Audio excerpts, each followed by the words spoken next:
All season long, the Porsches of BGB and Rumbum have swapped the Grand Sport Championship lead. But a late season surge and a dominant win at Indy has the CKS Autosport Camaro right in the hunt.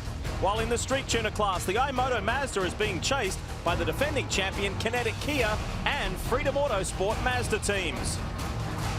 With only 2 races remaining, the stage is set at historic Mazda Raceway Laguna Seca, and these championship battles are truly on in the Continental Tire Sports Car Challenge. To visit the Monterey Peninsula is an absolute pleasure, and then to say that you've raced at a legendary circuit like this just makes the trip all the more worthwhile. Mazda Raceway, Laguna Seca and the world-famous Corkscrew are ready for round 9, the second to last event of the 2012 Continental Tire Sports Car Challenge Series. This is the Continental Tire Sports Car Festival. Hi folks, Lee Diffie along with Speed Sports Car experts Dorsey Schrader, Calvin Fish with you on a beautiful Californian day. And make no mistake about it, the competitors in this series are really ready to go, guys. The reason why, it's been 6 weeks off the track since we were at the Indianapolis Motor Speedway. This event has already created news with one of the big name teams in GS being sidelined. We'll tell you more about that in a moment. But Cal, with just 2 races to go in this 2012 season, it's all about championship. We're fortunate to have both classes up for grabs. Let's start with Grand Sport or GS. Well, the GS Championship is really tight right now, Lee. We have 3 different driver pairings within 7 points of one another. Empringham and Ferrano on top. They've done it through consistency. No win on this championship season, but every weekend big points. The Rumbum team, Longing and Plumwell, 4 wins since they switched to that Porsche. They're always there, but 2 problem races have dropped them back a bit. Then there's a team that really has some momentum. That CKS Autosport team finally got that first win of the year at Indianapolis. A historic win. They're on the charge, but do they have enough muscle, Dorsey, to overhaul those 2 Porsches that are on top right now? That's the big question. Well, and the street tuner also incredibly tight as 18 points separate also 3 teams. The real story here, a tie for second place, and that's between the reigning champion Kia team. It's Nick Janssen and Andy Lally, alongside of Tom Long and Derek Whitus in their Mazda. Up front, Pierre Klein-Newbing, a little bit of a surprise, but not really. He's a multi-time champion in different classes, but he's had his Mazda up front through consistency as well, and he's had a revolving door of co-drivers. Let's take a more specific look at what the boys have been talking about. We're going to turn to the championship points and start with GS. And the big story is how close it is. Ferrano, Empringham over the fellow Porsche drivers Plum and Longy, and then Aschenbach and Curran. They're still in this, very much so. And Al Carter is trying to get himself into the top 3 before season's end. We're going to stay on this Grand Sport thread, and we say hi to Chris Neville. Chris?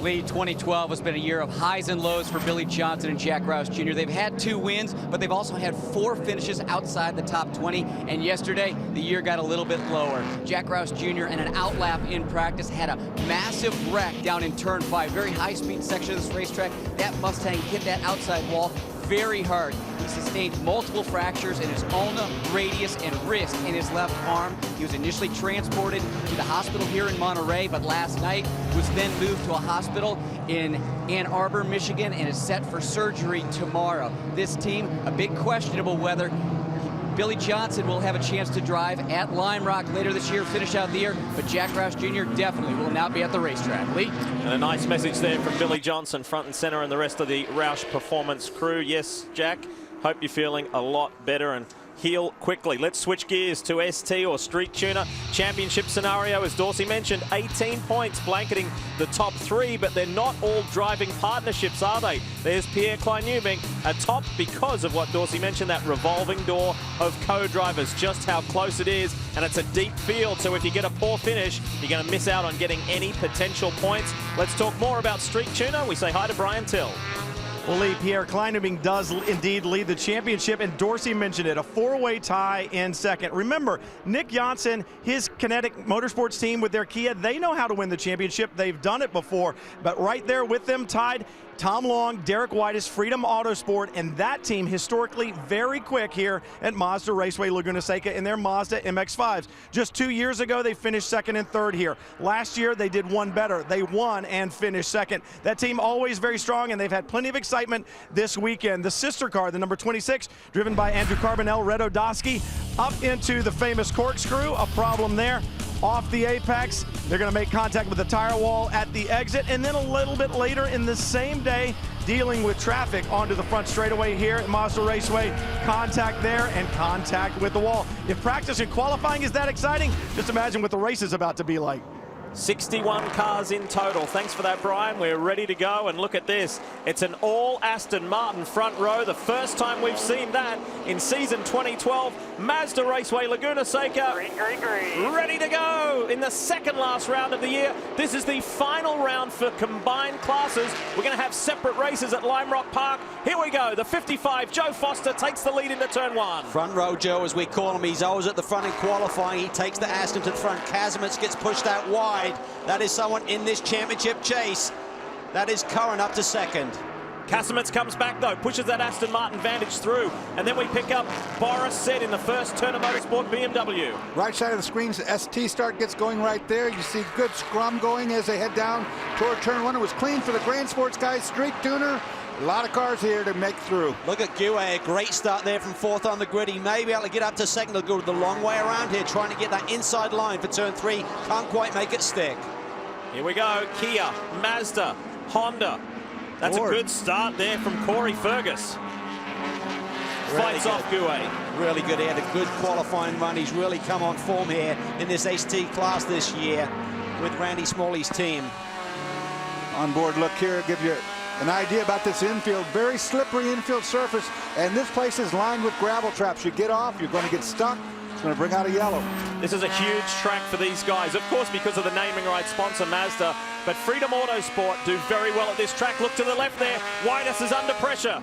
He is feeling it. Here's Corey Fergus looking for second spot. Can't quite make a stick. When you do that, Dorsey, you lose a lot of momentum up this hill. And that's a real bad thing to do. This hill is a big hill to climb, and if you don't have that good run off that turn 5 area, it will kill you all the way to here. See the dust flying in the background? That's going to be a familiar scene today, by the way. Last year, this race had almost a third of it under caution. But the boys are playing nicely at the moment. Aston Martin 1-2. And then sitting third is Eric Curran ahead of Boris Said. The Kia starting grid will roll through at the top of your screen to show you who started where. Meanwhile, we are into it, and you've got to keep an eye on that Doran Nissan 370Z, the next car to come into shot. It's going to be a contender today. Really will be. Had a massive crash at Watkins Glen, huge amount of damage to that race car. BJ Zacharias, a nice qualifying run, put the car in fourth spot. He's going to share that car with Mike Skeen, and Dorsey, you know Mike's abilities. He can really get that car to the front. No doubt about it. You know, you got to drive this racetrack, guys. The infield is really slippery, and if you start sliding your car around early in a stint like they might be doing right now or might not, you're going to wear the tires out prematurely, and it's going to lead to a very long day for you. Saw Nick Blongy there in the middle of the pack. Didn't really qualify where we expected him to be, so we've been really focusing on the long runs here. They're looking at tire management here at Mazda Raceway Laguna Seca as well. Should tell you that John Ferrano, co-championship leader, started in 17th. He's already pushed his way up to 13th. Nice work. That's really important, because when you're in this championship, you can't afford to blip right now. You've got to have two really strong races to finish off this championship season if you're even thinking of holding on to that lead. That's big Boris Said in the Turner Motorsports BMW in fourth. And watching these guys, everybody's being really tidy right now with the power applications. Watch here as they come off the hairpin. No slip slide at all. Everybody's being a real good driver right now. Boris looked really strong there, Lee, under braking into turn 11. That BMW has always been strong here at Mazda Raceway Laguna Seca, and Boris wants to get that car on the podium today. It's really encouraging for Larry Holt's Multimatic team to have these cars 1-2, not only on the grid, but running in this race. Funny the things that happen in racing, isn't it, Dorsey? Because people would naturally assume Aston Martin Vantage V8, boy, that's a great car. It's going to go fast. They've had some really niggling little problems with some overheating, and they've done some adjustments with that car. They've got it back in the right direction. Now they feel confident they can go for the win. You know, the teething problems with the engine management system, the ECU has been a niggling thing about them too. They have a lot of sensors in those engines that are there for street application, but they get in your way in this racing application, and they have fought, and I think Larry's finally got the thing worked out. Just saw a quick shot there of the 51 Roush Performance Mustang. That's Joey Atterbury in just his second drive for his new team, Roush Performance. What about these guys? They won last year. Can they go to victory lane again? The Stevenson Motorsport crew. We'll find out.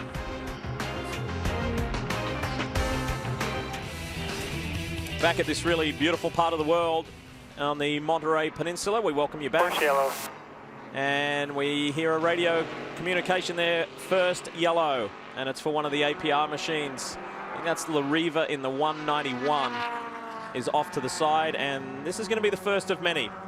It's just the way it is at Mazda Raceway Laguna Seca in the Continental Tire Sports Car Challenge Series. And while we slow and the field will get grouped together, let's take a closer look at things here, Dorsey, with the Kia track map. Mazda Raceway Laguna Seca is a place everybody loves to race here. It is a great racetrack. You see right there the stats on it, 11 turns, 2.238 miles, a very slippery surface, so car placement means everything. If you get off the road here, there's gravel traps that will gather you up, and that brings out a lot of caution, so you have to play this race to your favor. There it is, the world famous corkscrew, the view from high above, as we turn your attention now to the Continental Tire race analysis. Big field again. Cal, what are the key numbers? Well, you see at 2.5 hours, you need 30 minutes to get points here for the drivers. Massive field, and you talked about at the beginning of the show, Lee, if you do have a problem for some of these championship contenders, you can drop a bundle of points, so it's very easy to suddenly be in contention and then be out of it in a heartbeat. You see the pole sitters, Foster and GS, and certainly the rest of the field looking really strong as we barrel through the corkscrew. Well, this caution comes out at 12 minutes, so nowhere near the 30-minute time that you won't see a lot of pit stops.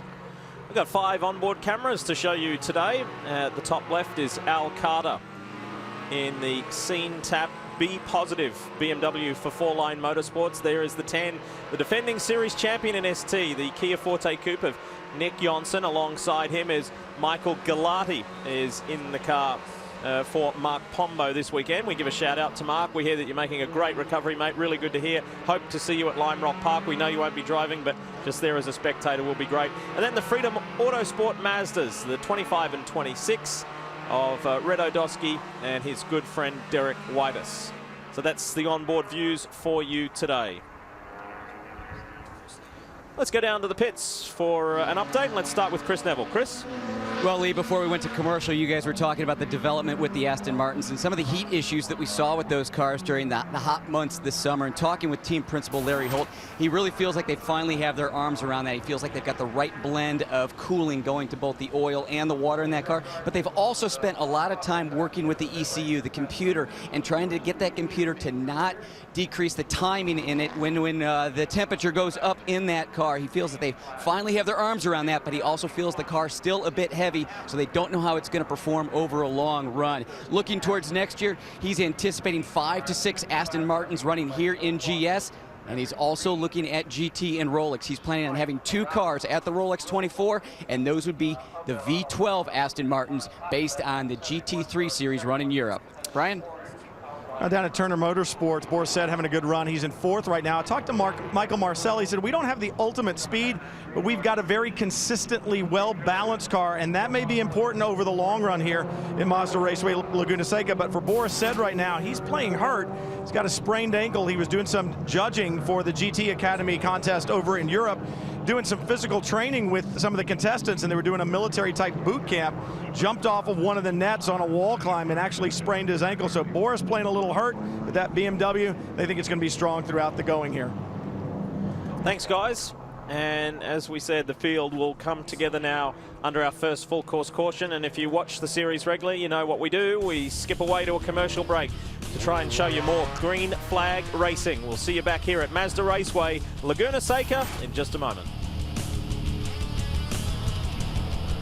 Back at Mazda Raceway Laguna Seca, and you can see that the pace car has pulled off the circuit, and we're ready to go racing again with the 2 Multimatic Vantage V8 Aston Martins. Those beautiful cars at the front of the field. Situation has been rectified out on track with that stopped APR car. Let's go racing. Championships on the line here in California. Let's go. Well placed is Eric Curran. Keep an eye on that black Camaro. And Boris said, getting forceful down into turn 2, the Andretti hairpin. Boris he gets in really deep. Whoa, and he turns the leader around. Just too deep there for Boris said. Leader was trying to negotiate through the corner, turns faster around. Oh, boy, that's going to cause a penalty more than likely, too, for Boris. Got in there way too deep. BJ Zacharias taking advantage of this situation, up to 2nd in the Nissan. How about that? Boris said just too fast, too deep. and took out our race leader, Joe Foster. Has Joe been able to regroup and get going again? We haven't seen him come back around. That puts the Estonian driver, Tonis Kasemets, in the lead of this race. Also moves the Nissan you're talking about, Calvin, BJ Zacharias up into second. That's a very potent car, no doubt about it. Nick Longy got through that mess okay. He's in 6th in the run bump machine. That was important for his championship aspirations. Here's Foster now back on track, but he will be wounded a little bit, but also really fired up. Let's have a look at it one more time. Keep your eye on the yellow BMW on the inside. Well, he had made that move up on top of the hill. Now he's got too much speed. He locks up for a moment, tags Foster, puts him around. That's going to, like I say, bring a penalty more than likely. Yeah, you just don't have the tire temperature when you've been rolling around here under caution. Boris just got baited really deep in there, and Foster was just there. Nowhere for him to go at that point. He's just trying to get through the corner cleanly. Probably had trouble starting it. There's Larry Holt. He's not going to be happy about this deal. Scott Maxwell, co-driver in the background as well, and we have just been told from race control, stop and go for the 97 of Boris said, avoidable contact. Yeah, there's no doubt about that, and certainly Boris didn't do that intentionally, but it was an avoidable situation. Getting in too deep is a mistake made by the driver. I think he'd predetermined he was going to go inside of that black Camaro, whatever happened, and the asses were still there. So it's Tonis Kasemets, BJ Zacharias, it's an Aston Martin, then a Nissan, then a Camaro with Eric Curran for the most recently winning team, the CKS Autosport team, and here goes Curran. Wow. Nice move to second, he made that quick. Yeah, he did. BJ didn't look like he got off of turn 3 very cleanly for some reason, and suddenly Curran's through in a flash. But tell you what, Nick Longy has a battle on his hands because Matt Bell is looking really racy in the Stevenson Camaro. Tell you what, another thing, Nick Longy in the run bump. Oh yeah, there's a problem with that Nissan. Yeah, there's definitely something broken there. I don't think that the run bump Porsche is that good either. It was all over the road back there. And heard Boris said calling in and thinking something's wrong at the back of the BMW, the Turner Motorsports BMW. He's going to come into the pits. They won't be able to work on it because he's going to be serving a penalty first. Tough situation here for Nick Longy. He's got to think of that big picture in the championship. How hard is he going to try and fend off Matt Bell, who's looking really aggressive right now? The car's not good, Cal. I mean, he was really, really loose getting between turn 2 and 3.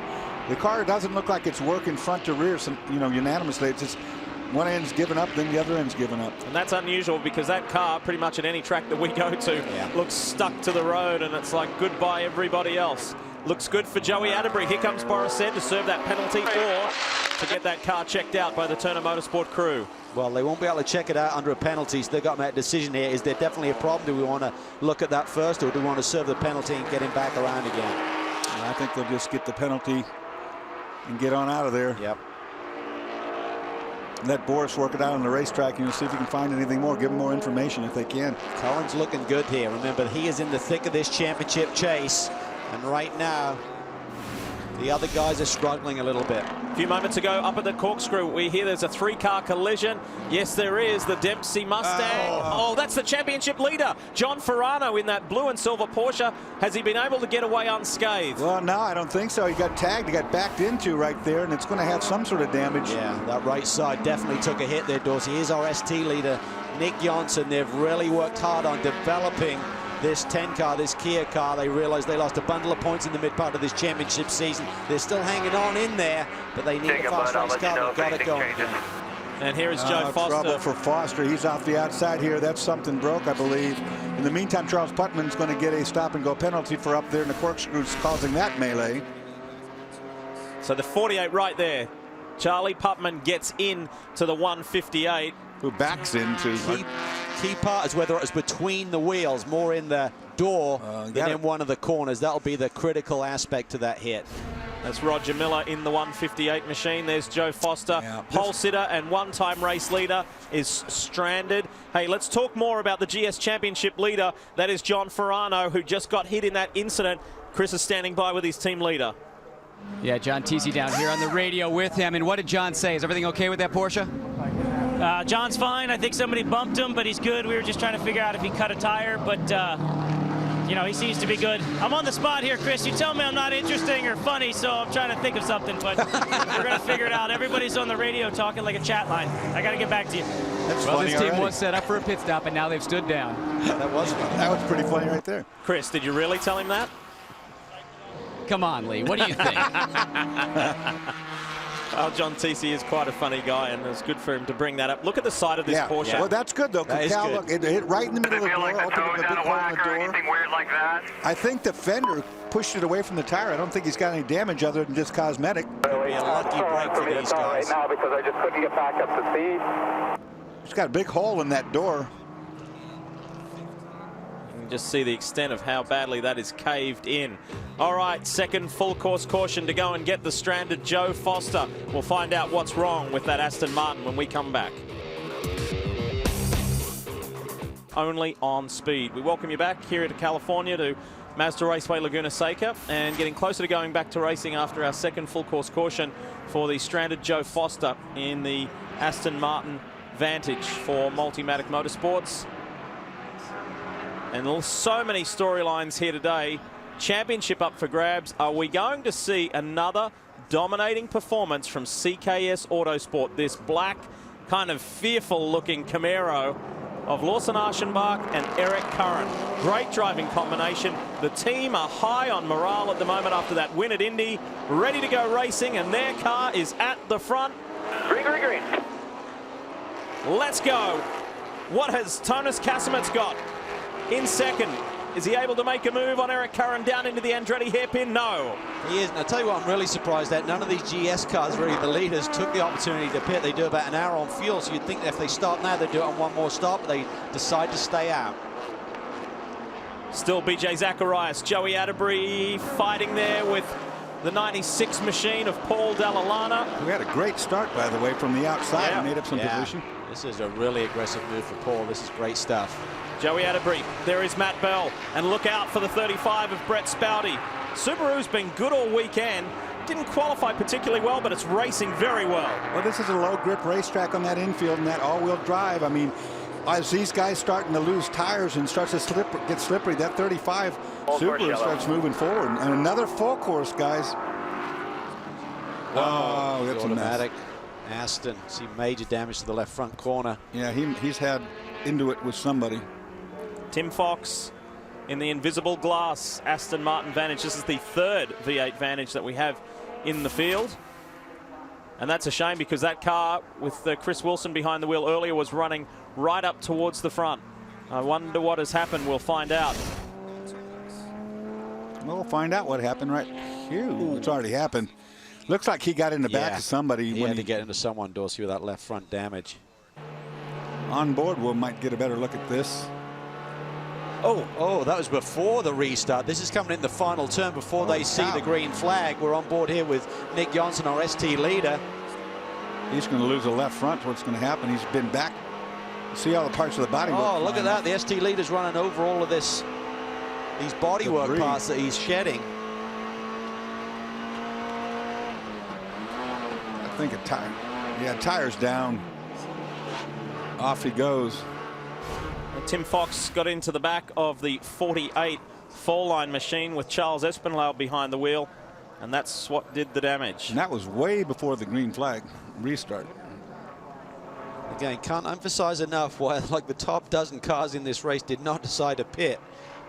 Guys like the Rum Bum team, they took that pit stop, full line. Got Hugh Plum behind the wheel, Matt Plum behind the wheel of the Rum Bum machine, and these guys should be able to do it on one more stop. And the rest of that GS field who haven't made a pit stop yet, they're going to need 2 visits, I think, to see the checkered flag today. Championship leader, co-leader David Empringham is behind the wheel of the 83 VGB machine, back in 17th position, so we'll look forward to watching that progress through the field. To Chris Neville. Well, Lee, we saw that contact between Boris Said and Joe Foster earlier. That car, that Aston Martin, the 55, now behind the wall. That cooler in the back, the transmission cooler in that car was damaged, so the transmission now out of that car. We also saw the sister car, the Ford Focus, the 15, also have problems early in this race. Clutch in that car. Now, our points leader in GS, the 83 car, did come in for a pit stop. I checked back in with John TC, and he said even though that car sustained some contact on the racetrack, the alignment is good, and David Empringham now behind the wheel. Spoke to David a couple of days ago, and they tested at Lime Rock Park since Indianapolis some 6 weeks ago, and he said, if you had asked me before that test Am I 100% confident we can win the championship? I'd have to be honest and I'd say no. I had some reservations. He said that test was so productive. We are so going in the right direction and really know this car, and we're in our groove now. He said we can win this championship. Yeah, and he's done it before, so he certainly is a canny driver, knows how to win championship, did it in Atlantic days, has done it in these type of cars as well. Haven't won this championship before. Our reigning champion right there, Nick Johnson. You see him, as you see Plum doing his straps under his helmet. I don't know if he was trying to tighten his helmet right there. Well, he went out into yellow, and I think he was just fastening everything up when they did get back to green. But look how close he is to the steering wheel. That's pretty remarkable driving position there. There's always some compromise when you're sharing a car, but I hate to be up on the wheel like that.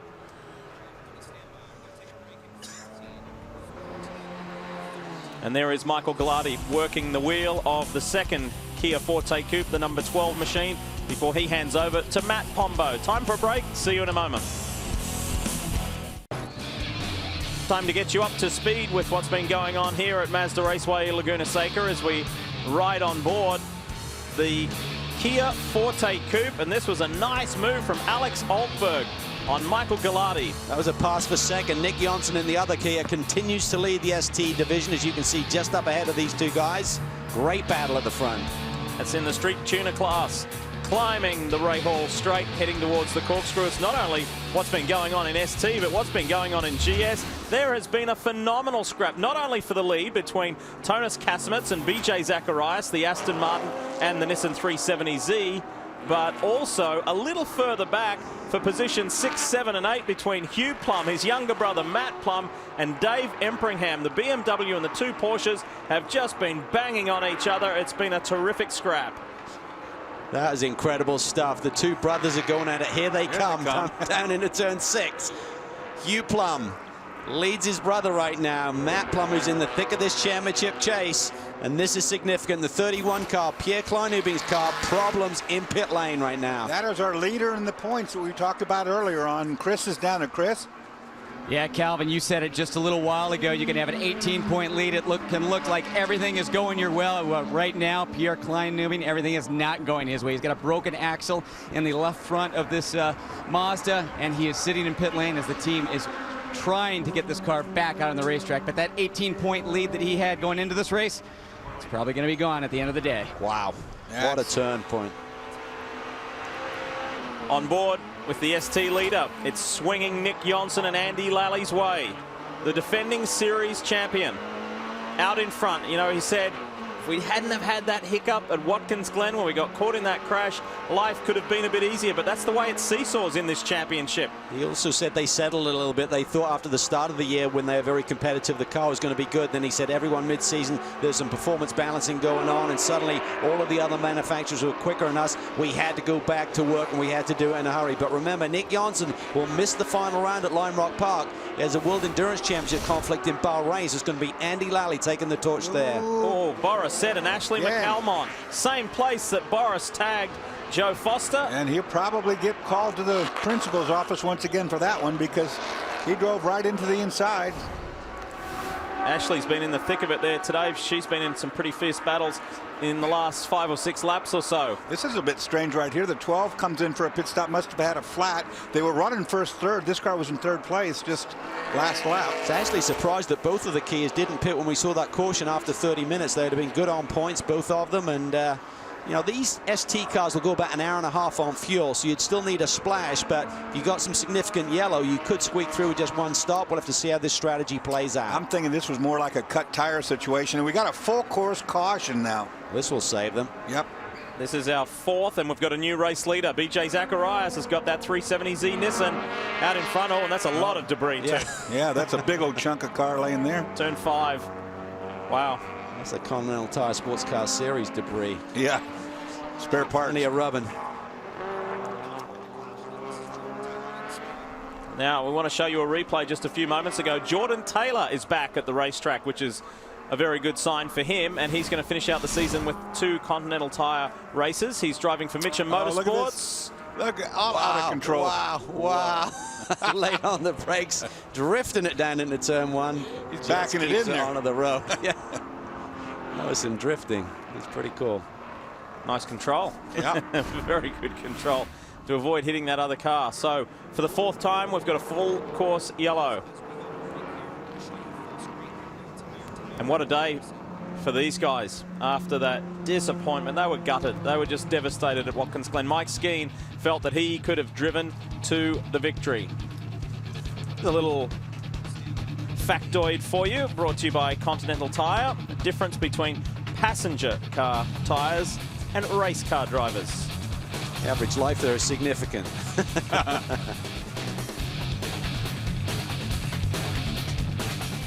What a great part of the world to be in, and to be going motor racing on a gorgeous day like this in California.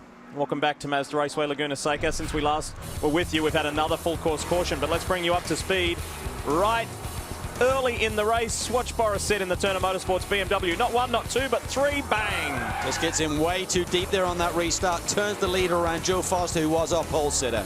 Then this, Roger Miller got clouded by Charlie Pupman, and then our co-championship leader John Ferrano got nailed in the side door, but was lucky to get away with it. No major damage. Tim Fox in the Aston Martin Dorsey was in big trouble. And his trouble was way up the road in turn 11. Before the restart, he already had contact, flat tire there.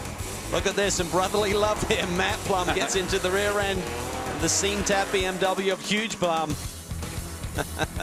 There's going to be some arguments about that one tonight. That's not the way to get it done either. Inside, side-by-side hit right there. Freedom Autosport Mazdas have been going strong, and then Tonis Kasimets dropped a wheel at the high-speed turn 6 to allow BJ Zacharias to skip through. But there's a bigger story to tell you about that 14. This is the heavily damaged Roush Performance Mustang of Tony Rivera coming to the restart. Can you believe it? There was carnage down in turn 11 here as we're getting ready for the restart. It was a big stack up. You can see all of the cars that are coming through this corner wounded. Look at this mess. Yeah, it was terrible. There's about 4 cars involved. You see one going in the pits right there. 01 back end damage. Both these cars, actually, both the Camaros. As you can see, the 00 with damage as well. Been a tough day for the CKS Autosport team after such promising early goings. Whew, did you get all of that? It's been one of those days, ready to go racing, and all of a sudden we've got Brian Sellers at the front of this field. He and team principal Mark Bowden have formed a really good relationship, and Brian has stayed out of trouble. Mark stayed out of trouble, while one 4-line car got very heavily damaged. The 46 is in great shape. Hugh Plum takes it down at the inside. Joey Atterbury was looking for a way around. Now Kazimet's in second spot right now in that red Mustang of Atterbury. They still haven't seen pit lane today. They're going to need some fuel here shortly. Got to really watch running on the outside of a car, not being able to get the pass done, because all these guys are freight trained. You'll get inside, you'll lose a lot of positions. Remember that scene tap. Be Positive BMW running third with Hugh Plum. He's trying to help his teammate and co-driver Al Carter get up into the top 3 in this championship. At one point in time, they were championship leaders. They were higher up than where they are. A couple of unfortunate rounds dropped them back. And then now they still feel that they can finish top 3 in this championship. Been a great drive today from Hugh. For sure, behind him, his little brother, Matt, climbing the hill one more time. David Empringham is still in there. Joey Atterbury still in there. This has been a great race. We just need to get some green flag laps. Yeah, we need some rhythm to this thing. But we see the cones there disappearing through the corkscrew. Now we're on board with a 10. They've made that pit stop. They may be able to go the rest of the distance now. Start with about an hour and 35 to go. The key is how much yellow do we see for the other ST leaders now to need a pit stop. It's Andy Lally behind the wheel of this machine. I talked about earlier in the race, to playing this racetrack, knowing that you're going to get all these cautions. That's what we've seen some teams do. I doubt we're done with these cautions yet either. See Andy have to get out of the gas. They had nowhere to go. The 03 basically became a pick as the 24 was making a run. There you see the cone that was kicked out by Hugh Plum.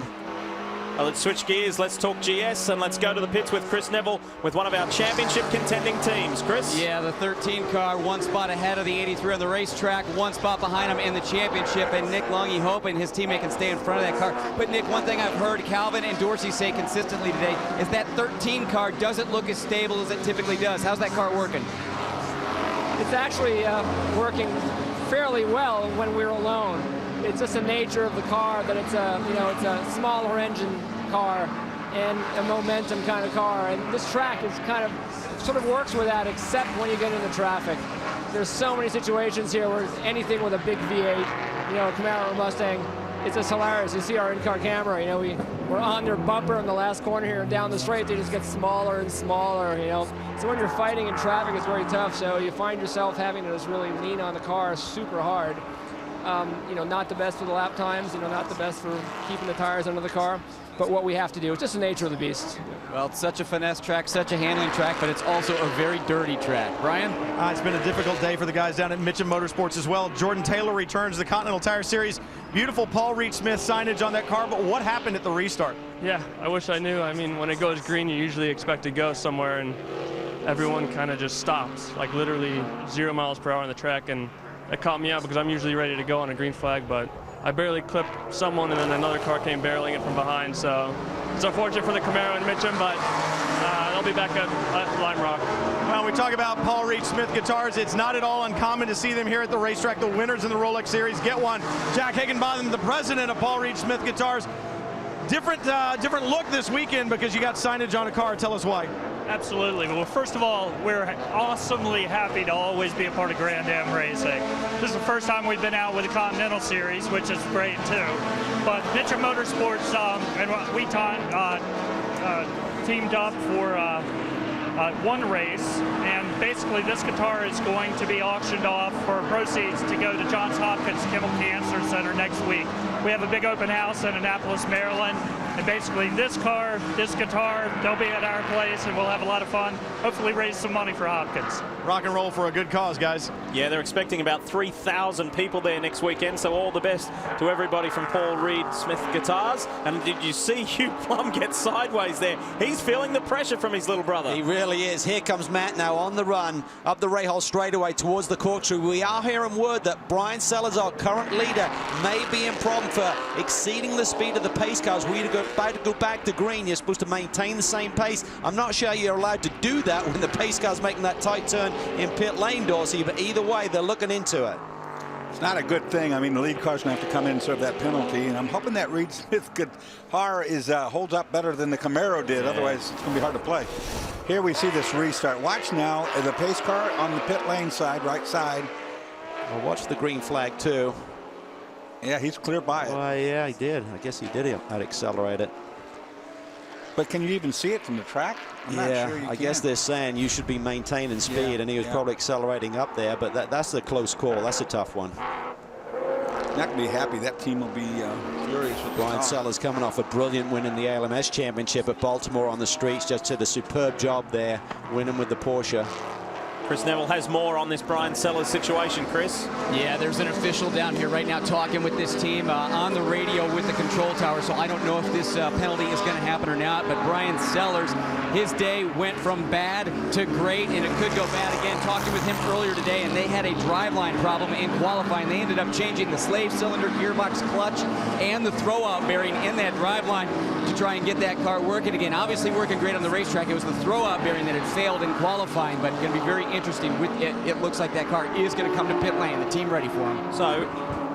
So when he's out there, when the pace car leaves the track and enters pit lane, isn't it then in the hands of the leader of the race to control the pace until the green? It is, but you're not supposed to accelerate too early, and I guess they're saying the pace car was maintaining the speed that Brian should have. So that's a really tight call. That is a tough one to stomach. And if he decides he doesn't want to come in, he won't. That won't fare well either, because they will officially make him. There he comes. He's going to come in. As you can imagine. Okay, watch your pit speed here. Watch your pit speed, Brian. You're going to come up to pit one of ours, and you're going to stop. And then you go. I knew they were going to be really upset on this. That's Michael the voice Harvey. Of Michael Harvey, yeah. And he's got one of those. Uh-oh. Better turn that radio off. Yeah, he's fired up. Yeah, he's not getting that one at all. Well, guys, what I heard from a couple teams down here is they wanted to do a little bit different pace car procedure because of that stack up that happens down here in the final corner. So they were wanting to maintain that pace a little bit longer than normal, because you get that accordion effect, and a lot of times cars that are 10, 15, 20 back, that's when we get that stack up, and that's what we've seen here today. So I think because of that contact and because of what happened there, that's why Brian's getting that penalty. Any bets on who's going to set fastest race lap? Yeah. I tell you what, though, I don't quite get that either. You're better to accelerate and clear the corner rather than stack everyone up. But either way, Brian Sellers now got a lot of work to do. Okay, so that's what's the latest in Grand Sport or GS. How about ST? We go to Brian Till. Well, Lee, on the way in, we talked about a tie in second in the championship. Nick Janssen, you were tied coming in, but with the problems that Pierre Klein-Newman has had, I know you guys were paying attention to that. That's got to make you feel good. Yeah, well, it never feels good when your competitors have a bad day, but of course we take that if that's the case. But we, still a long way to go. But our Kia, Kinetic ChooseDonor.org Infinity Audio car running really, really good here this weekend. And the Continental tires, I have to say, have held up really, really well for us the first stint there. So hopefully Andy will be patient now, take care of the tires out there. I think we're going to have something for him in the end. We're probably going to have a little bit of help from a yellow to kind of catch up since the leader cars didn't come in for the last stop. But the car's running great. The guys, the guys have done an awesome job as always. So I'm really looking forward to the rest of the race and hopefully can gain some points on the 31 and the 25 and be there for the last race. And coming down to the wire in Lime Rock will be a lot of fun. You're surprised how wide open this championship is. You guys don't have a race win yet this year, and yet you're just 18 points back coming in this weekend. Yeah, that's true. We don't have a race win this yet, but we have 2 or 3 podiums, and we just had a little bit of bad luck as well. If we wouldn't have had Watkins Glen race, I think it would have been much closer in points right now. But this championship is probably one of the most competitive in the world. I mean, it's great teams, great manufacturers involved, and great drivers. I mean, it's fantastic to be a part of this for both Kinetic Motors, but also for Kia as a manufacturer. So I'm really proud to represent Kia and Kinetics in this Continental Tire Series. And like Nick said, it's going to come down to the wire at Lime Rock Park. And Nick said to you, yeah, we haven't had a win, but we've had several podiums. What about the car that's taken the lead of the race? Here with Tom Long from Freedom Autosport, they haven't even had a podium this year, and they're championship contenders. They're tied for 18 points back behind Pierre Clone-Newbing. And this is how Tom got that Mazda MX-5 into the lead. This is nice, a good move over Owen Trinkler inside into turn 5. Down into turn 6, and the ST paddock, we're talking about that Mazda stand, it is really good over the longer run here. When you get someone like Tom Long behind the wheel, Derek White has had a great opening stint, great qualifying run, but there you see him get a good run through turn 5 and just slides it down into the brake zone there, Dorsey, passing Owen. Like what he did there, he popped out to try to make the pass and had to do a gear change, realized he was going to lose momentum, popped back in, and we got a car in the gravel. That's going to be a full course for the 04. That is Miller in the CJ. Mark Miller, CJ Wilson Racing, just beached. Look how deep that rear wheel is buried. See what happened here. Oh, we might get helped. Wow, that 97 car's been in the wars here today. One more shot. That was actually the 04. Mark Miller actually just ran right in there. Michael Marcel was in the 97 Turner Motorsport car. All right, cautions are a theme. We've now leveled how many we had this time last year. We're at 6 already and counting, with still an hour and a quarter remaining in this race. Back in time at Mazda Raceway, Laguna, Seca to catch the green flag at the end of our 6th full course yellow. And it's Dempsey Racing's Ian James in that 158 Mustang at the front of this field. This is the car that got turned around at the top of the corkscrew with his co-driver Roger Miller behind the wheel a little earlier. Look at that Aston Martin, the invisible glass machine, the 140 in third. It's not on the lead lap. It's well down the order with Tim Fox behind the wheel, but he's enjoying some time towards the front. Well, Ian James was given some direction from the race steward here to maintain the pace of the safety car. Supposedly, Brian Sellers had the same instruction prior to that last restart that we saw and got penalized for. So they're just trying to keep this field safe here. We're seeing a lot of carnage here before we even get back to green today. That was Brian Sellers in the 46 going around the outside of Hugh Plum. He is still fired up. I told you who's going to get the fastest race lap. That old guy's going to drive that wheels off the car. Now, as far as the championship chase is concerned, looking good is Dave Empringham in the 83. He is ahead of these guys here. That is Matt Plum in the Rum Bum Porsche. He's being hassled by that bright green BGB Porsche with Spencer Pumpelly behind the wheel. Spencer's known team principal John Tisi for a long time. He said, it's great to be back in the Continental Tire Sports Car Challenge Series. I haven't driven in this in ages. He said, the cars are a little different. I know how competitive the series is. And to be partnered with my old TRG mate Ted Ballou, it's going to be a great day. Yeah, they're going to be really strong. Spencer is always a threat in one of these cars, and now the field's just trying to shake itself out. The majority of these guys took the opportunity during this caution to make a pit stop and top up with fuel just over an hour ago when they made that stop. So they're going to need a little bit of help. Top 4 in this race right now need a lot of help to get to the checkered without another pit stop. So Ian James is leading overall, and in GS, in ST, it's Freedom Autosports' Tom Long involved in a really good scrap with Owen Trinkler. Let's go to the camp now. Here's Brian. Derek White is standing by watching Tom Long. Now, all these cautions I know you don't want to see.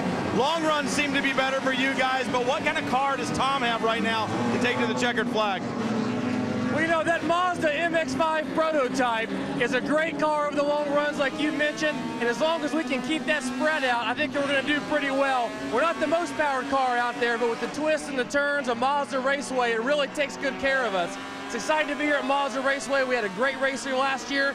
We're tied for second in points, even though we haven't had a single podium. This team, Freedom Autosport, has given us a car every single week that's been in the top 5, the top 6, and that's put us in a position to win it, at least be competitive. So we're pretty excited, and there's nobody I'd rather have in the car, other than you, Brian, than maybe Tom Long. I think you've said Mazda in this interview more than I've heard all season long, so you got that in. But what I wanted to ask you is, if you guys were able to win this championship, especially with problems that Pierre Kleinubing's had today, how special would that be to this team? Well, you know, really we're just focusing on today. You know, God willing, and the coach has a good plan. The team can come out and do well, but we're excited. Anytime we can get the name Freedom out to say thanks to all the troops around that defend our freedom, we appreciate it. But we're focused on this race, doing well at Mazda Raceway, and we see where it goes from there. Full course caution out yet again. Good luck to Derek and Tom. Yeah, they're running well. And that scrap with Owen Trinkler is going to be one to watch. That'll continue for caution, for debris. There it is. Hey, and while we're under caution, I want to say congratulations to Owen Trinkler and his wife on the birth of their very first child. And Owen apparently just made it to the hospital in time. Really? Yeah, so congratulations to those guys on a really special day. Yours is not far away too, by the way. That's right. Countdown is beginning here, 10 weeks to go. Very excited. All right, let's go back to the pits under this yellow. Here's Chris. Yeah, typically when you're leading a race, the last thing you want to see is the caution come back out, but that's what Ian James wants to see, because they were one of the cars that did not pit under that last caution, and this team says they are right on the cusp of making this thing. They need a couple more laps of caution. This might put them over that tipping point. And I checked in with Roger Miller. He was driving the car when they had that contact with the fall line BMW up in the corkscrew. He said the car's in good shape, but the alignment is just a little bit askew, like maybe where the wheel would be at 12 o'clock, right now at about 1 o'clock. There's about an hour to go, which is typically the fuel range on one of these GS machines. There's in 13 laps on the board for Ian James. Most of them have been under yellow. So here we see where Roger got tipped around in the corkscrew. Then the contact with one of our championship contenders, John Ferrano, there off to the outside. That was actually a bigger hit yet, that secondary back in. How about that 14 Nissan 370Z? Is it still going to be in the mix at the end of the day? Currently running 11th, Brian, with Mike Skeen behind the wheel. Well, Lee, these cautions have been good after serving that penalty. And Kevin, I know you were a little fired up about that. After serving those penalties, or that penalty, this yellow has been good for you guys. How impressed are you with this team, with what they've done with this new car? You look at it, the last 5 races, it's never qualified out of the top 5. But what's it going to take to get it in the victory circle? Well, we're wondering what it's going to take to get in victory circle. It's been a great car. The Nissan's really, really good. Got some great drivers, and the team's done a solid job too. I mean, it's just a great car. We've been fast. We just haven't had the racing gods shine on us just yet. But with the yellows today, who knows? Maybe today's it. Yeah, and the car's been really fast. I know it's gotten a lot of attention. I know Lee Diffie is looking to buy a race car because he went to school a couple of years ago. These are for sale, yeah? Yeah, we could set Lee up. There's a full infrastructure in place to set Lee up, or any of his buddies that want to go race GS racing. We can set them up. There you go, Lee. They're for sale, bud. They better have a good body shop. They better need a special pedal set up as well. Listen, koala arms, easy. I just think it's a great story that Nissan has come back into motorsport with such force. Here in the United States, Ron Stukenberg has been a driving force behind that. In Europe, Nissan is heavily involved. Of course, we know Japan. And this is just a common theme. Contact here at Mazda Raceway, Laguna Seca, all day long in the second to last round of this year's Continental Tire Sports Car Challenge. From Kentucky. Sports cars now. And what a great scrap there's been at the front of this ST field as we welcome you back to Mazda Raceway, Laguna Seca. Lee Diffie along with Calvin Fish, Dorsey Schrader, Brian Till and Chris Neville. Yep, you're seeing the sister cars there, and you're also seeing a pass for the lead. Spencer Pumpelly in that BGB Motorsports Porsche. He and Ted Ballou, they lead this race. He has been on fire. We talked about maybe he'll back up David Empringham in his charge for a championship. Forget about it. Spencer just wanted the front, and he's got it, Dors. Boy, and he's done it in such an aggressive fashion. I mean, it was really fun to watch him work his way through those traffic right there. He says, I've come to win, boys. I don't care about what this championship means to what you guys do. This is a two-time Rolex 24 winning driver. Another yellow. Look up ahead. Now here's a replay of the pass for the lead. Cresting the hill on the Rahal straight into the corkscrew. What a brave place to make a move. Particularly on that man, Billy Aublin. He took it in as deep as he could in that Turner Motorsports BMW, but it wasn't enough to fend him off. Here's our caution reason. Look at this mess. Oh, that's ugly. Oh, that's one of the Mitcham Motorsports BMWs. There's the Skull Candy Nissan, the 33. Vesko Kozarov is in there. That just wasn't going to work no matter which way you tried to work it out. Hugh Plum just nips through there. Currently running 7th in GS. That's our 8th caution. Can you believe that? No. This is Vesko Kozarov beached outside the Andretti hairpin. And this will take some cleaning up. What a stop-start affair it's been today here in California. While we're under caution, let's go to the pits. Let's start with Brian Till. Paul Dallalana sitting down here watching Bill Auberlen work in that Turner Motorsports BMW. Paul, I know that there's been a certain level of frustration this year after winning the championship last year. Best of 4th, it's the best you guys have done. How difficult has it been to stay focused this year with all the bad luck you guys have had? You know what, I got to say, racing in Continental Tire Series has been awesome. You know, it has been a frustrating year, but, you know, Bill Auberlen only knows how to do one thing, and that's bring it to the front. So he's focused all the time, and for me, I think it's a little tougher, but, you know, hopefully we'll get some results, and then we'll come back with, you know, end the year on a good note and come back thinking about next year. Bill having to deal with some difficult track conditions right now with all the debris that's out there, Chris. Well, Brian, Owen Trinkler right now running in 2nd place. And one thing I noticed on this car when they came in for their last pit stop, they took off the right front tire, and this tire is coated with fluid. It's been in here in pit lane for about 20 minutes now, so that fluid's kind of settled down. But the team's still trying to figure out what could possibly be leaking. You typically think maybe like a brake caliper leaking on this car, but Owen's saying that the brake pedal is fine, so maybe they picked up this oil on the racetrack from another car out there, but it was really just absolutely coated. Also, Owen Trinkler trying to save some fuel right now. Before this last caution, they didn't know if they could make it. With this caution now, that car is good to go. Yeah, we have seen Owen get passed by the Mazdas down into turn 1, Dorsey. Like he may have been experiencing some brake problems, but he sounds like he's got good pedal pressure, so he said it's all okay. Brake fluid usually, too, is cleaner and less thick as oil is, and it usually would just come out from the wheel. It wouldn't coat like that. Looks like more of a grease or oil that he's dealing with there.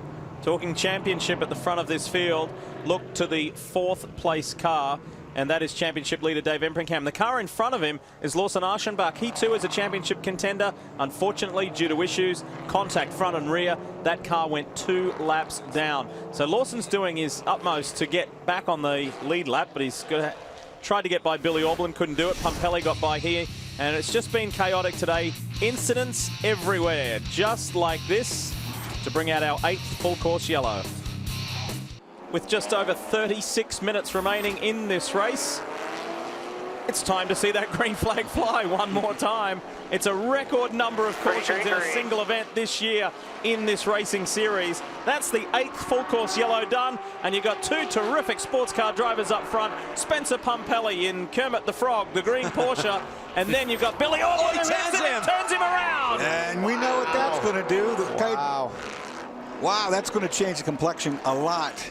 That is a surprise. I mean, Billy realized that he'd had a chance to cool his tires down. He had to try and get Spencer early, but we've seen the Turner Motorsports BMWs with Boris said, and now Billy Auberlen had problems on these restarts, getting it woe down in turn 1. Top 2 in the championship are the top 2 in the race. Yeah, now you've got a Porsche brigade up front. As you see the 2 back in front, Empringham and Matt Plum. Empringham has not shown the lap times that Matt Plum has been turning, so it'll be interesting to see if he can fend him off here. And this is really significant. Remember, Empringham has the championship lead. Replay of the start. Watch the second car. Auberlen down to the inside and bang. And he has received a penalty just a couple of seconds ago for that avoidable contact on Spencer Pumpelly. So Porsche 1, Porsche 2. Championship leader in the race lead, championship challenger and contender running second.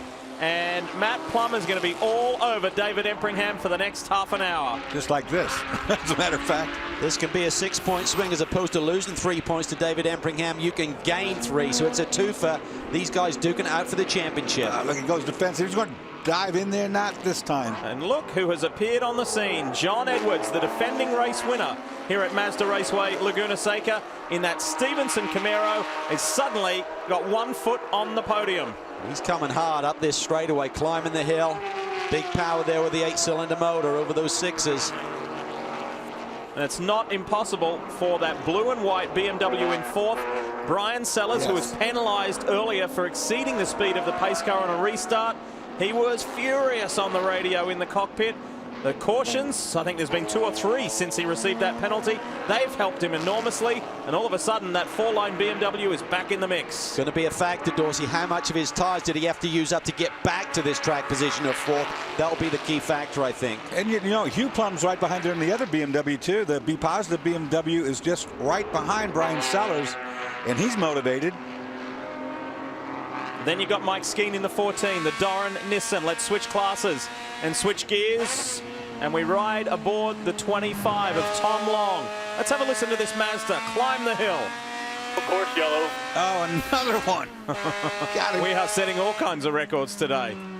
9th full course yellow. What's this one for? It's either going to be a crash or debris. Folks, the reason Dorsey is so disappointed, he has a sheet of paper that he writes down all these yellow flags on, and he's run out of room. He's beside himself. It's been a tough day for the CJ Wilson cars. This is Jason Saney in the 03 stranded. These guys have got to go 33 minutes without doing another caution, or my sheet of paper is over with. All right, so while we regroup and the field get together again, just as they got up to speed, we saw one car making significant ground, and there it is right there, the number 9 Stevenson Motorsports Camaro. How about the man who started the race? Let's hear from Matt Bell. Lee, you said it a minute ago, this team knows how to win here. They did last year. Matt Bell, you handed a good car over to John Edwards. Question is, are these short runs better for you guys, or are they worse for you guys? You know, this strategy is all kind of messed up, but nobody knows what strategy anyone's on. We came in on the first pit and didn't do tire select. We kind of inherited a few spots that way. We're really limping the thing around right now. I mean, it's pretty tough. There was a big pileup in turn 11 on one of the restarts. John took a lot of damage, but I think we're the least damage of the Camaros. So I think we're in a good place. We've got a pretty quick car. It's a little bit of a handful, but you know, John's the best guy to hold on to it. Now, if you guys can finish in front of your brother, because I know that he's out there as well, he says he does better interviews than you. So would that be a little retribution if you guys can finish ahead of him? Yeah. There's nothing modest to say to this question. Yeah, well, you know, there's always the friendly kind of brotherly competition, but you know, I'm maybe not the last person to point out that I've had a couple race wins under my belt, and so maybe my interview skills go down as my winning skills go up.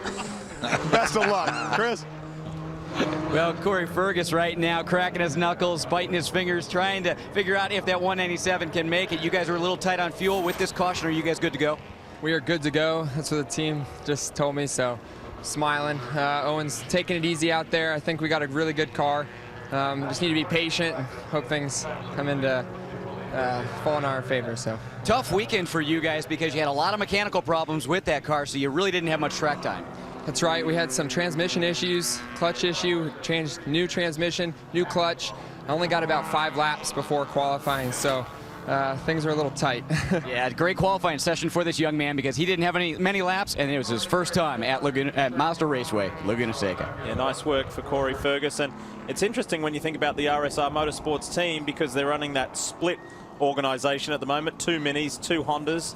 And I think we may see the Minis for the final time at Lime Rock Park in the coming weeks as they perhaps transition wholeheartedly to Hondas for 2013. See you in a moment. David Empringham at the front of this field as we see the green flag in just a moment. But is he ahead of the pace car? He was trying not to be, slowed everybody up, but it was close. I think he recognized the fact and pegged it back a little bit. Remember the incident that happened earlier in this race as we are back to racing with Brian Sellers, who goes the outside line around. John Edwards can't quite do it in turn 2, the Andretti hairpin. Working it hard, looking for grip, couldn't quite get it together. Hugh Plum gives him a little tap there, the 2 4-line cars together. Shelby Blackstock got muscled back in the back, guys, with a couple of the Ford Mustangs pushing each other around. Did a good job not to spin. Look up front. Hugh Plum was all over Empringham. Here comes Skeen. Mike Skeen makes a move up the inside. He's going to have to go defensive. Empringham's defensive. I think Plum's going to set him up here. Watch him do the over-under here and try and accelerate up the hill. Can he get it done? Out of 5, the climb up the hill to turn 6. Oh, he blocks that effort. Yeah, and this is going to be to the benefit of John Edwards. John Edwards, if he can get a good run through turn 6 and up the Rahal straight, look out. Watch that big Camaro in 3rd place. 2 cars that receive penalties in this race are in that front-running pack. Brian Sellers and also Mike Skeen. And we have just received word that the championship leader and race leader, David Empringham, will be penalised for exceeding the speed of the pace car, just like Brian Sellers. Can you believe it? This is unbelievable, and there just has to be some miscommunication going on between the leaders of the race here today and this restart procedure. This 26-minute to go race is going to be just catastrophic. Now that stop and go will kill him. He should have gone this time because he's just wasting time toward the finish. Could be a championship decider right here, right now. Chris? Lee, I was right across from that restart cone right as the green flag came out, and he was definitely a good car length, maybe 2 car lengths in front of that pace car. Right now we can see John TC, team principal, talking with the official, lobbying to try and keep that car out of the racetrack, but I was right here, and my jaw was on the ground because we've seen this too many times today. Well, he was ahead of it coming out of turn 11, and then I think, to your point, Cal, he slowed somewhat. He did try to back up. He realized right there, there's a speed limit that you're allowed to run, and that pace car's just not getting off the pit lane tight corner at the same speed. The pace car slowed down too on pit lane, so him slowing down on the track didn't do it. My question is was the 13 in front of the safety car? Because he was when they came past me at the entry to the pit. It's pretty close, Brian. From our overhead view, we don't have a great view of that at all. He's going to go with the leader, but wow, this is tough. Travel down the hill. Yeah, that was what he's done. Plum's involved as well. I think Skeen may have been in there. That's Hugh Plum on board the Scene Tap car. He's talking to his team saying, what happened there? Did he get drilled? Was it side-to-side contact? It's a very fast corner, that left-hander. It is. And this is going to help David Empringham big time. Yeah. This is our 10th full-course caution. It's not going to be pleasant. It's not going anywhere. I think Skeen might have been involved. I seem to see the 14 car in that picture. Mike Johnson likes it. He told me there's no way we're going to win this race without a bunch of stuff that happens, and it's laughing right now because it's happening. So, 10th full-course caution of this race. We're setting all kinds of records. That's twice the number of our largest amount of cautions in the 2012 season in a single event. Here we ride aboard Hugh Plum. Wait for a hit. Right there. Right there. Oh, he got sideways first, though, I think. Do you hear the tire squealing? There was 2 taps, I think. Oh, that might be right. Yeah, that could be right. There was an initial tap, then another one. You heard the tire squealing. He might have got pushed into that oversteer condition. So Mike Skeen's not there. He's not in view immediately. So that 14 Nissan 370Z was clearly involved. This gives the 35 Subaru Road Racing team another chance with Andrew Aquilante. These cautions are helping several people, like the green Porsche there of Spencer Pumpelly. Yeah, he's going to be fired up as well. Remember, he had the lead and got taken out by Billy Orblin on that restart, so he'll have a quick car and want to go to the front. All right, let's go to 4-line and hear from Al Carter, the co-driver, teammate to Hugh Plum. Yeah, Lee, and Al Carter had a chance to see our replay there. Also, possibly hear something from Hugh on the radio. Did he say anything about that contact? Yeah, he said he got drilled, and then he said some other stuff that I can't tell you. But yeah, it was just big contact coming up there. It's been a tough, hard race all day. We've been seeing it, all on, everywhere that we go. I had it out there, and now it's way too good. But Continental Tire Series racing, yeah, it's tough out there. Yeah, he got turned loose and then drilled the second time. And the 14, I assume, went around the outside, Cal, and we didn't see it in the picture there. Everyone's a bit antsy, but no real rhythm to this race today, and you get these restarts and everyone's trying to make positions up. Well, there was one guy smiling and looked pretty pleased with how his team and how his car's going. That guy is Mike Johnson, team manager at Stevenson. Let's hear from him. Well, some days you're the windshield, some days you're the bug. And Mike, you guys are kind of getting it all your way right now. You big smiles on your face when you were looking at that last set of replays. Well, this race we've been the windshield and the bug. I mean, we came in, I don't know, halfway through the race. We pulled off our bumper. We had tires, and it was just a mess of a pit stop. We beat all these cars out. We're in like 15th place, and I'm like, the way this race is going, I think we're going to win this thing. And we've been joking about it the whole time. And I mean, Al and Hugh are great friends of ours. We don't want anything to happen to them, but we're fighting for the championship. And the way this race is going, we're like, we still think we're going to win this thing. We don't know how it's going to happen, but I think we're going to win this thing. There you go. Positive thoughts from down here at Stevenson. He told me the other day, he goes, the car's perfectly balanced, but it's slow and it's slipping all over the place. He goes, Dorsey, I don't think we can win this race. He goes, on the other hand, crazy stuff happens at this racetrack. You know, we're just going to play the racetrack and play the game. Well, look at what he's saying. It's coming true right now. They got a position on the racetrack right at the end here with 20 minutes to go, possibility of winning. So the cleanup will continue. They've already grabbed hold of that scene tap BMW. We're going to squeak in a quick break, come back, and let's go racing to the end. 21 minutes to go. Okay, so we're just receiving word as we welcome you back to Mazda Raceway Laguna Seca that not only the 83, but the 13 of Matt Plum, the top two in the championship, both receiving penalties. Watch this. This replay shows you clearly that both of these Porsches were ahead of the pace car coming to green. Watch the pace car and watch the 13, the second place car. Here's the line they're talking about coming up, and you can see he's already a half car length in front. Clearly that both of them made the mistake. And that cone is right here, I believe. Now, Race Control want us to reiterate the fact that all drivers were told about this in this morning's drivers' meeting. I think the problem's occurring where the cars on the racetrack are rolling through that final turn a little bit quicker than the pace cars getting through that tight corner coming into pit lane, so they're already ahead of it. Then they feel they're not accelerating, so they're doing nothing wrong, but they're not looking across and seeing where that pace car is. This is one way of doing it, giving it more of a break before you start the lap. I got mad one time on a restart, and I got penalized for that, so I stopped the whole field right here. That didn't go over well either. Can't serve the penalty under yellows. They've got to wait to go back to green here. They'll need to come in this next lap. And all of a sudden, John Edwards will be the race leader. How about that for Stevenson Motorsports? Let's go again. End of the 10th full course caution. It's been the story of the day. It has dominated this race.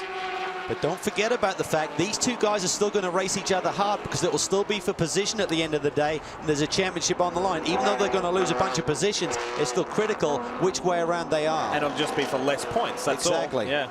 And the guy that made the first mistake and got the first penalty could win this race. Brian Sellers is right there, guys. Jade Buford's in the mix too in that Multimatic Aston Martin Vantage. Sure is. Of course, Tonis Casamet started and then handed over to Jade, and the cautions have helped those guys because they're a little further down the order, which is good work. Brian Sellers, John Edwards, Andrew Aquilante, they're all in the mix. Look at this. Again, Empringham defense to the inside of turn 6 as they climb the hill. So John Edwards looking good right now. Can he defend from Brian Sellers, which will ultimately be full position in the lead of this race? Well, to make things even crazier, if you want to get it more crazy, one car stopped on the racetrack if it can't get going. There it is, right there, the Freedom Motorsport. Whoa, that's in a tricky spot. It's in a bad darn spot. And here's the full course caution, number 11. Well, guess what? Those two leaders can't pit again. No, they're stuck. And time is running out. 15 minutes left in this race. That's the 18-year-old Tyler Cook in the third Freedom Autosport Mazda. This is his very first visit to Mazda Raceway Laguna Seca, and he's in a very precarious position there. That's why we've gone under caution. What's going on at BGB? What do they think? Chris, tell us more. Well, Calvin said it a minute ago, you got to serve these penalties under green, and now we're back under caution. So, John TC, how's your car going to come in and serve this penalty? Discreetly, quickly, and without any issue. We were going to stop right now, but it just went yellow, so we're going to have to find a hole. But the problem is none of our competitors can seem to not crash into each other for 20 minutes. So I don't even really know, Chris. I hope I've been interesting enough for you, though, today. You know who's the big winner in all of this? Oschenbeck and Curran, because they're back in 19th, seemingly lost in the championship. These guys are going to drop out of the top 15 potentially after that pit stop. Is going to bring those guys back into the mix for Lime Rock in the finale. We just mentioned a few moments ago, one car that has been brought back into the fray is the 35 Subaru Road Racing Team WRX. Let's go to that team. Well, Lee, they're going to pick up another 2 positions, and Brett Spouty, I know you're not upset to see that happen. This car right now, all-wheel drive, as dirty as this racetrack is, Andrew, is he going to have a big advantage if we get to go back to green for any period of time? Yeah, we got to get green first. Andrew's, I think he's pretty confident right now. We're looking pretty good. The track's getting a little greasier, sandier, like you said, so we're going to have some pretty good grip here in a minute.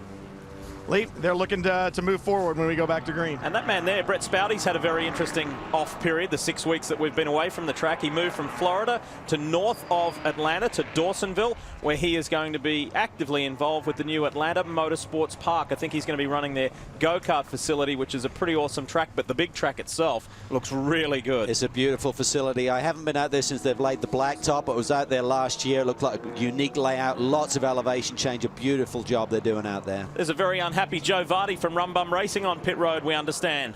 Yeah, unhappy, frustrated, but he was just clarifying with the officials down here what he's got to do with this penalty. And Joe, now that you've figured it out, obviously you guys not in a position to win the race, but it's still all about the championship with the 88. What are you telling Matt on the radio?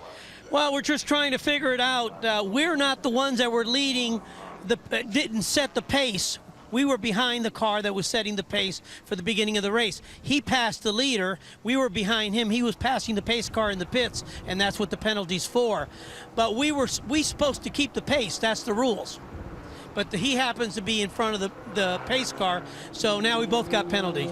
Obviously still some confusion down here, guys. I got to agree right here, because if you're not the pace car, if you're not the lead car, the pole car on a restart, that guy, if you're the second car back, you've got to follow him. How are you going to know that he's in front of the pace car? I mean, you're keying off of his rear bumper, wanting to jump him on the start if you can. So I can kind of understand the frustration here. This is what we're talking about. We'll show you the replay as we go to break. And we will have some racing. You know why? Because we're running out of time. We have to go back to green eventually. Just 12 minutes to go. We'll be back. NASCAR race day. That's what you need to see. We welcome you back for the remaining 10.5 minutes of this race. And that has just been a real talking point, of course, going into the season finale at Lime Rock. Who's going to win it? More than likely that 9 Stevenson car, but Brian Sellers has still got plenty of motivation, and so too has Jade Buford in his new team. Lots still to be decided. Brian. Plenty still to be decided in ST as well. Ray Mason shares that car, the 75 from Compass 360 with Ryan Eversley. He's saying anything on the radio right now with all this chaos that's going on the racetrack, Ray? He's talking about all these rotten drivers out here and a bunch of boneheads and things we can't say on the radio, you know, but he's doing a great job as usual, young Ryan, and let's hope it goes green the rest of the way as we can pull up a little bit. Yeah, they're looking to better that top 5 that they had back at Homestead. Lee? Thanks, Brian. Yeah, we just want to go racing, don't we? Enough is enough. I'll tell you, as someone who's getting really hurt in all of this is Andy Lally. Remember their strategy. They start about an hour and 35 to go. Think they're in good shape. Maybe some of the other leaders would need them at a pit stop. This yellow has saved those leaders from doing that. And all of this yellow has stopped Andy Lally from progressing through the field. Right now, he is 7th. Tom Long, remember, in the thick of this championship battle, leads. And there's 11 points, the difference between Long and huge. Lally. So there's some big point swings here today. This is going to be a pivotal round in this championship. Remember, when we go to Lime Rock, Dawson, in a couple of weeks, it's split races. No GS and ST combined. They'll have their individual races. ST on Friday. There's the 2 team principals from BGB and Rum Bum. At least they can have a giggle about it. That's all you can do in a situation like this. You just saw the rollback there with the car on it, so we're not going to get a green this time around. Guys, what we're going to end up with here is about a 7-minute, with every driver out there frustrated, wreck. That's what we're going to get. trying to go for it, trying to get that win in a desperate fashion. So it's looking good for Freedom Autosport in ST. Can they get a 1-2 and for 3 successive years? And for these 2 guys, are they asking for clarification? Are they asking what do we do? There's only 8.5 minutes to go. Well, for John Teesey, his guy was clearly the lead car, so that's a penalty that's right. Yep. I can understand Joe Vardy's car being the second place car, shouldn't be in the same category. Well, just saw John Teesey and Joe Vardy having a conversation down here. What were you guys planning there? It seemed like actually some smiling and laughing going on. Oh, I don't know, man. This is so messed up.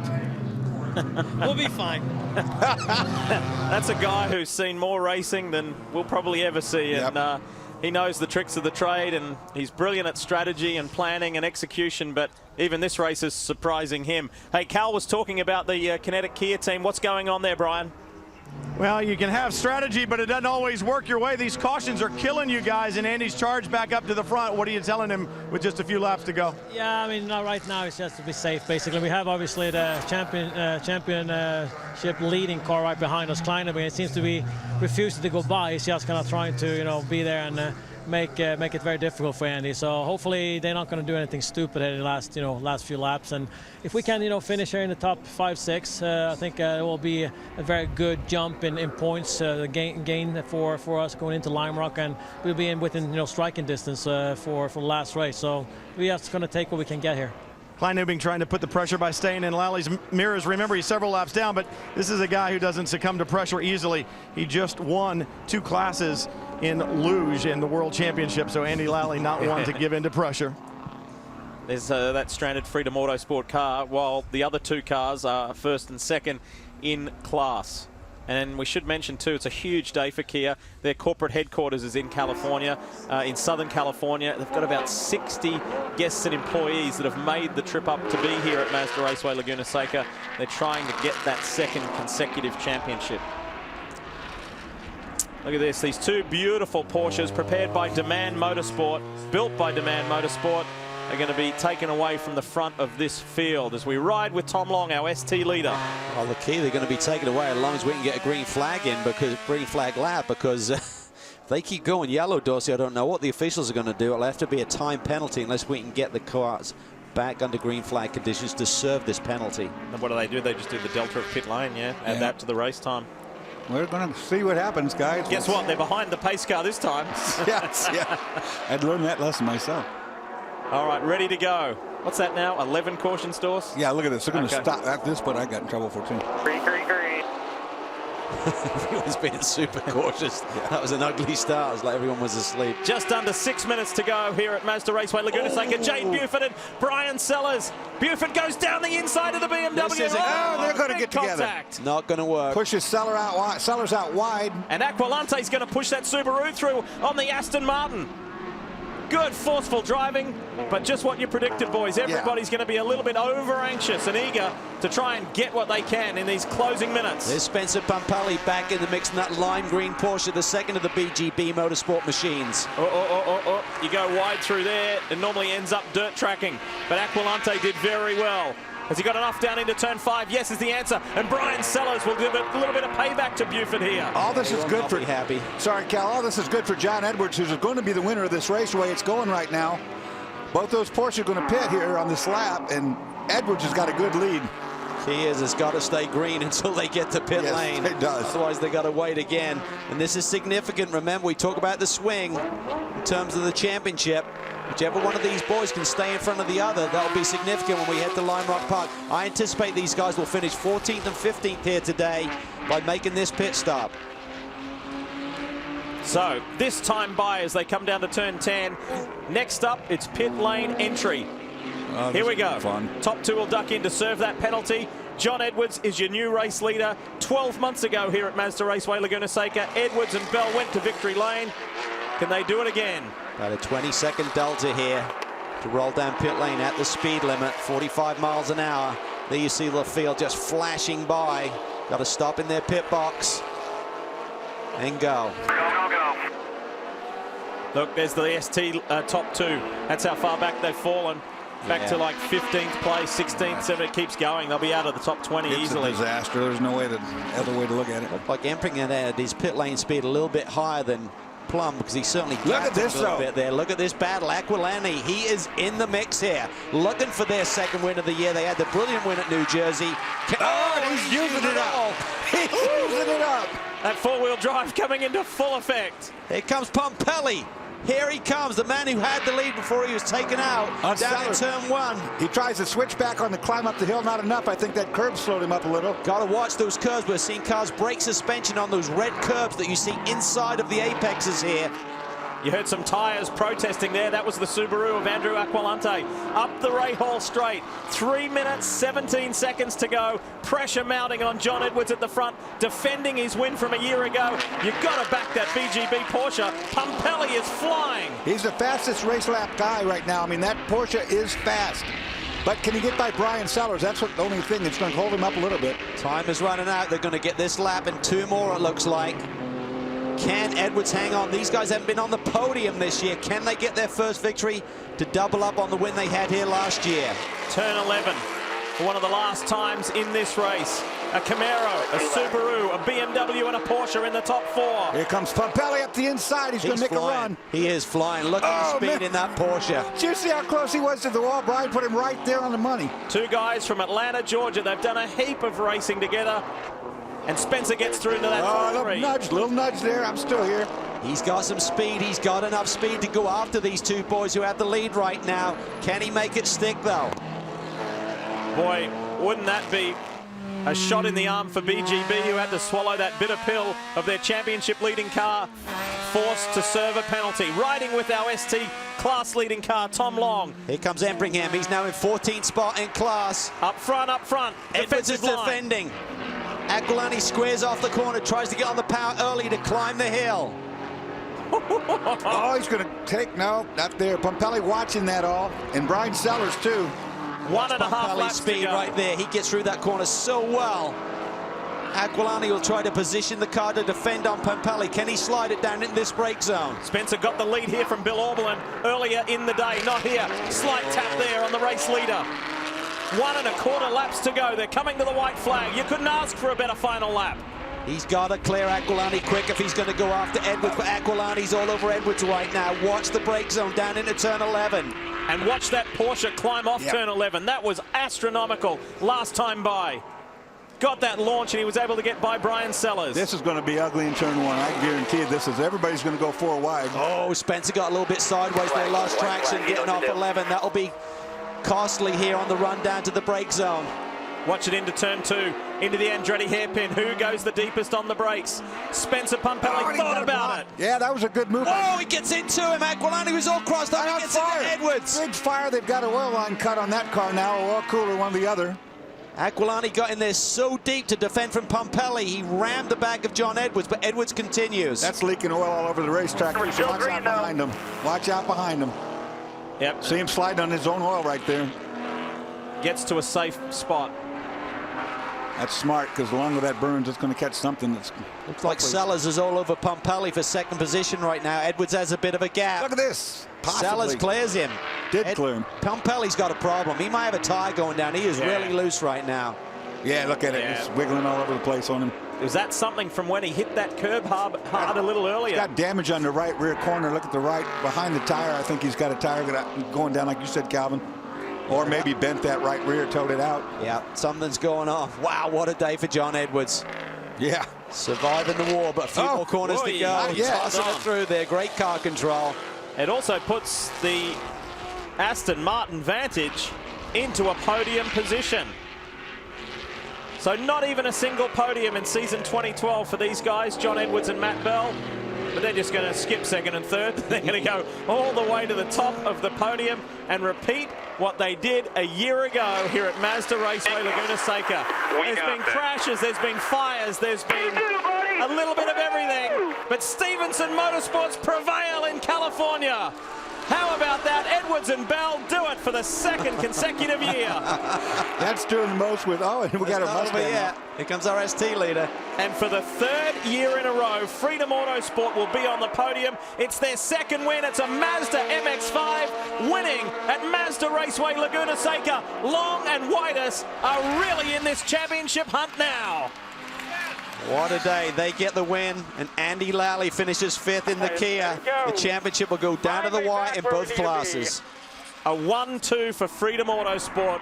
That's phenomenal. You saw Andrew Aqualante's car in the background. The fire marshals are there. And this is what almost took the win away from John Edwards and Matt Bell. Got into the back so hard it burst the oil cooler line, and that started on fire, and things were getting pretty big. There was a bit of contact there between Pumpelly and Aquilante.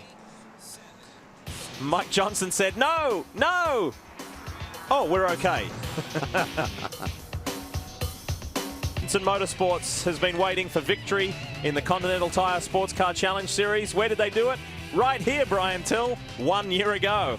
Well, and John Edwards is no stranger to winning races, because I know you've won plenty of them, John, but have you ever won a race like this one? This is definitely the craziest race I've ever won. I've been in races where I've gotten accidents, and I had multiple accidents today.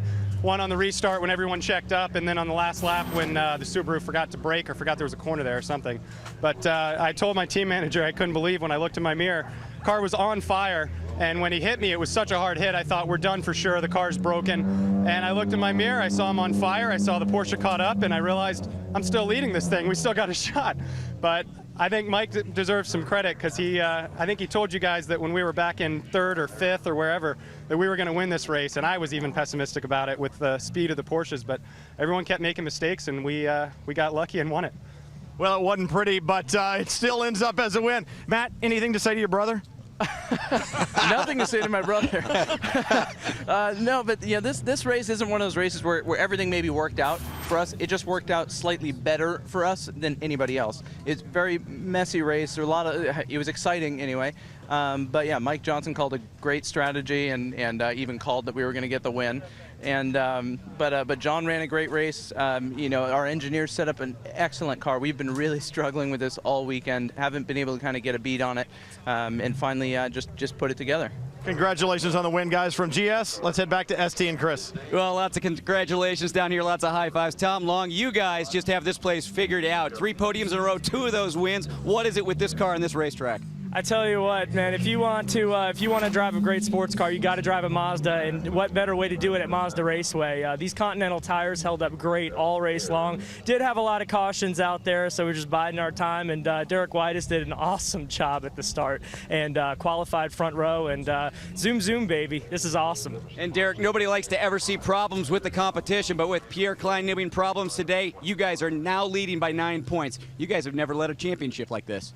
No, and it's pretty exciting, but the biggest deal is to be able to win at Mazda Raceway and a Mazda. Everything that Mazda corporate does for us coming up to drive a Mazda really works out well. You know, we don't wish any ill will to any other teams, and it's another Mazda team. We want them up there as well, so we're just happy to be here.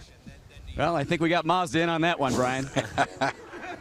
Everybody talks about battles on the racetrack, but Brian Sellers, I've never seen any more of a street fight out there than I saw today. How wild was it? How tough was it? I mean, it was like you said, it was a street fight on a permanent road course. It was crazy. People hitting each other, cars wrecking, yellow flags. But, you know, at the end of the day, I'm just so happy for Fall Line Motorsports. They did such a good job today. And those are good battles to be in, you know, the ones where you're tooth and nail and you're going door to door. You know, Jade and I had a problem at the end there, but it worked out in our favor, and great day. Congratulations on a great run. Lee? Yeah, nice work. And that was the first he mentioned, Jade. That's Jade Buford and Tonis Kasimets. They got on the podium for the first time this year. Let's go to the points. And can you believe this? Ferrano and Epringham actually extended their points lead just by 1 after all that craziness. Matt Plum, Nick Longy still there, and then Curran and Lawson Aschenbach. So that's how it goes, heading to the final race of the year. And we got some new leaders in ST. We got 3 people still in the fight in both categories, Dorsey, and we now got that bull ring of a racetrack at Lime Rock. They've got separate races, should clean things up a little bit, should be more to fun than just the rolling the dice like we saw today. Thank God at a 1.5 mile racetrack like Lime Rock, as fast as it is, they're separate races, because we don't want to see races like this with all these cautions. We want to see the racing we saw at the end of this one. Well, that's right. We had more laps under yellow than green, but in the end, it ended in spectacular fashion, just like we like to see in the Continental Tire Sports Car Challenge Series. Lime Rock Park next on the calendar, and it is the season finale. I wonder, I can only imagine what we will have there. Remember, separate races, ST on the Friday, GS on the Saturday, to round out this 2012 season. Congratulations to our winners on a wild day here in the West.